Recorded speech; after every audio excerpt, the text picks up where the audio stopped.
Kita pada kesempatan hari ini akan menyampaikan sebuah tema tentang menjaga produktivitas pekerjaan kita walaupun kita saling berjauhan.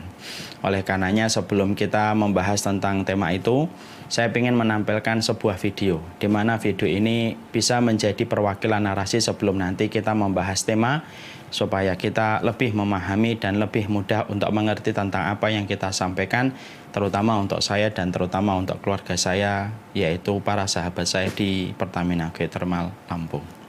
Silakan diputar dulu. Pak, boleh nggak saya lihat kamar Bapak? Ini rumah Bapak nih ya? Boleh. Saudara, saya akan masuk ke rumah mereka di bawah pipa ini.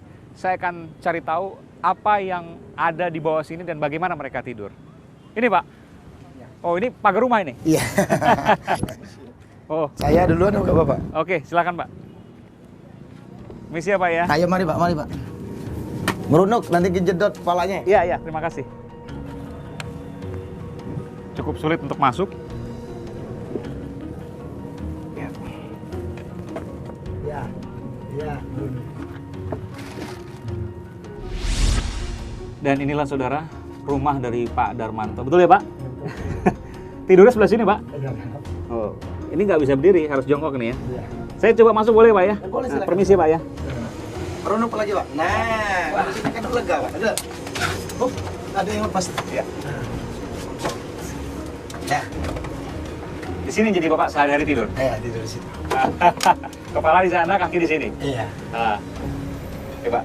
Udah, Pak, satu ini Pak ya? Satu badan ini Pak? Satu badan. Asal di satu badan. Ya. Tapi ada listrik sini Pak? Hah? Ada listrik? Ada listrik. Pakai kipas angin terus ini Pak?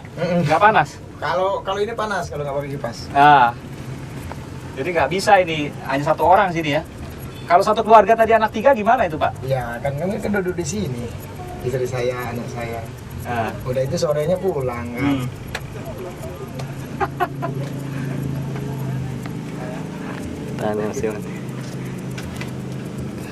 Oke. Dan saudara, inilah yang sehari-hari dialami oleh Pak Darmanto, tidur di sini, tinggal di sini, dan inilah rumahnya selama 5 tahun terakhir Pak ya? Iya. Selama 5 tahun terakhir Pak Darmanto tinggal di bawah jembatan saluran air ini. Ya. Rekan-rekan dan sahabat di Pertamina Geothermal, video yang tadi baru saja kita saksikan hanyalah mewakili perasaan dan hanyalah mewakili narasi yang ingin kita berikan untuk diri kita sebagai pencerahan dan nasihat. Video tadi menampilkan tentang sosok bernama Pak Darmanto atau Pak Darwanto yang sebenarnya rumahnya bukan hanya bedengan, rumahnya bukan hanya di bawah jembatan, tapi rumahnya itu di samping jembatan ada pipa besar, lalu dia bangun beberapa kayu di bawahnya, lalu dia tinggal di situ. Tentunya disebut tidak layak sekali rumah itu dijadikan tempat tinggal. Tapi dari video itulah akhirnya kita mengerti, Masya Allah ya, banyak sekali di antara rekan-rekan dan saudara-saudara kita satu bangsa dan satu negeri yang mereka tidak mendapatkan keberuntungan sebagaimana keberuntungan yang Allah berikan dalam kehidupan kita. Ketika kita melihat profilnya Pak Darmanto dan menjadi opening pada kajian kita kesempatan siang kali ini, saya cuma ingin menyampaikan kepada diri saya, Abu Basam Umar Mita, dan kepada diri saya sendiri, bahwasanya apapun yang saya dapatkan hari ini, Masya Allah, berarti Allah telah memberikan kepada kita banyak kenikmatan dan telah memberikan kelebihan kepada kita dengan banyak kelebihan yang Allah tidak berikan kepada orang-orang mungkin di bawah kita ketika profil-profil Pak Darwanto ini begitu banyak bertebaran di sekitar kita. Teman kita, saudara kita yang sejatinya mereka itu adalah saudara satu bangsa. Inilah yang akhirnya menjadikan kita memahami, kalaulah kemudian kita hari ini telah diberikan oleh Allah pekerjaan, telah diberikan oleh Allah mata air untuk mendapatkan rezeki dan mendapatkan dunia, maka sesungguhnya itu adalah nikmat yang besar, karena diberikan pekerjaan itu merupakan kenikmatan. Dan ketika kita diberikan oleh Allah pekerjaan, ketika itu menjadi sebuah kenikmatan, sebenarnya itu adalah ujian supaya kita bersyukur atau tidak bersyukur. Ini penting karena hari ini kita sering mendapati krisis, orang itu tidak menikmati profesi dan tidak bersyukur atas nikmat pekerjaan yang Allah berikan kepadanya.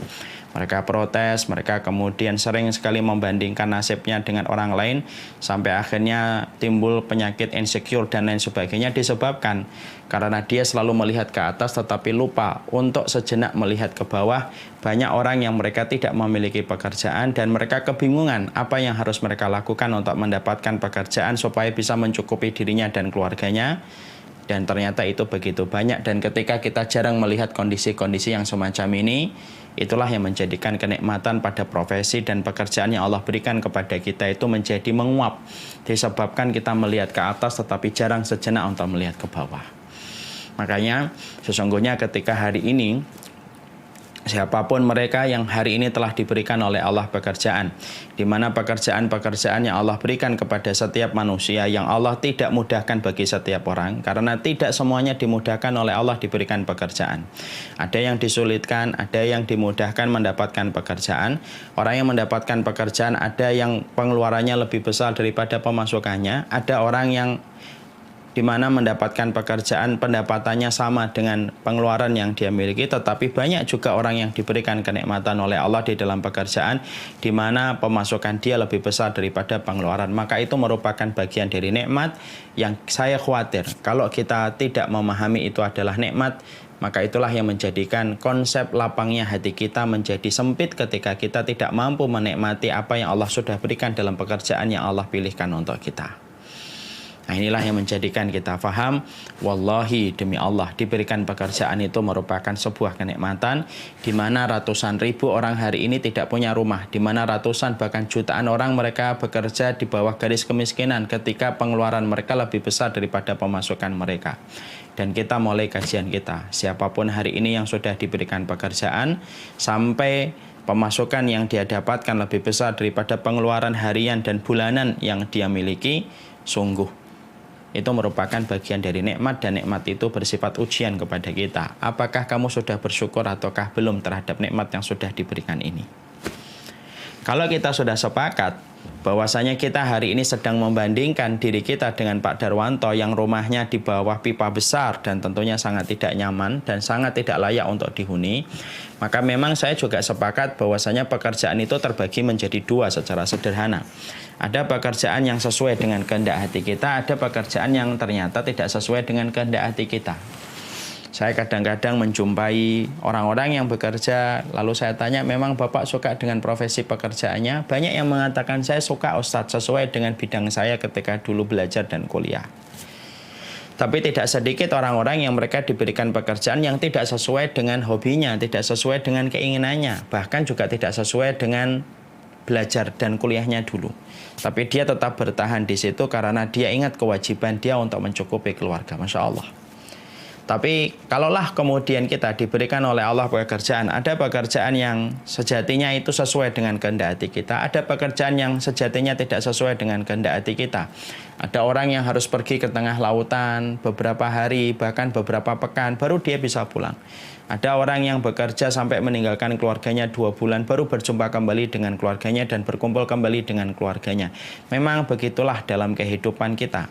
Tabiat di dunia itu yang kita harus paham, tidak semua perkara yang kita inginkan kita dapatkan dari apa yang Allah tetapkan. Karena apa? Angin tidak bertiup sesuai dengan kehendak hati kita. Dan Allah itu yang mengatur.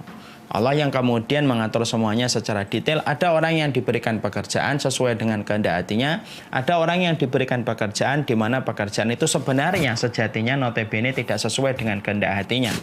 Dan itu pun merupakan bagian dari takdir Allah yang sudah Allah berikan dalam kehidupan kita. Dan kita tetap harus memaknai bahwasanya itu merupakan bagian dari takdir yang sudah Allah berikan pada kehidupan kita.